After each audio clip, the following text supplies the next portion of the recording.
Nagtaas na ng alerto ang National Disaster Risk Reduction and Management Council kaugnay ng pagpasok ng Bagyong Dodong sa ating bansa. Kasabay nito ang apela ng ahensya sa mga maapektuhang mamamayan na sumunod sa mga paalala ng mga kinaukulan. Narito ang ulat ni Waywaya Macalma. Itinaas ang National Disaster Risk Reduction and Management Council ang kanilang alert status sa blue dahil sa Bagyong Dodong na pumasok na sa Philippine Area of Responsibility. Dahil dito ay nagsagawa emergency meeting ang pre-disaster core group meeting upang malaman ang kahandaan ng bawat probinsyang dadaanan ng bagyo sa bansa. Kapag nakataas sa blue alert, ang ibig sabihin nito ay 50% ng workforce ng ahensya ang kailangan naka-duty. Ayon kay Romina Marasigan, ang tagapagsalita ng NDRRMC, makakabilang rito ang iba't ibang sangay ng ahensya kagaya ng Pag-asa DOST, DSWD, Department of Health, AFP, PNP at Philippine Coast Guard. Halos lahat kasi ng bagyo ay mga tourist destination.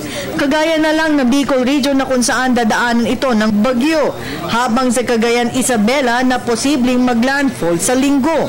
From white alert, so we raised it to blue alert, so 50% of our manpower is going to render duty at the operations center, including some agencies which will be requiring also to monitor 24/7 their own operation centers.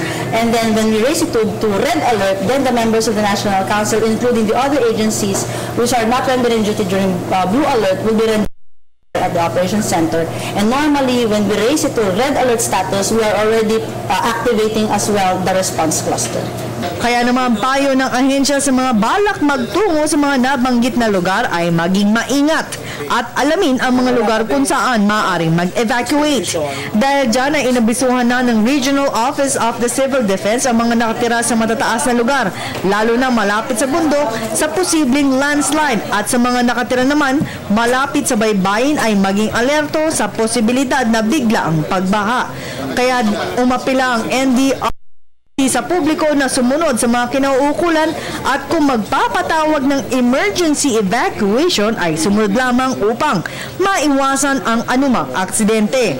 Mahigpit naman na ipapatupad ng Philippine Coast Guard at lokal na pamahalaan ang no-sail zone policy dahil nasa par na ang Bagyong Dodong. Kaya naman inabisuhan na rin ang mga mangingisda na huwag munang pumalaot ng ilang araw para iwas aksidente. Pinayuhan din ni Marasigan ang mga taga Metro Manila na bagamat hindi magla-landfall sa Maynila ay makakaranas naman ng biglaang pag-usahan na ang pagbaha. They have to realize that this typhoon is bringing heavy to intense rainfall.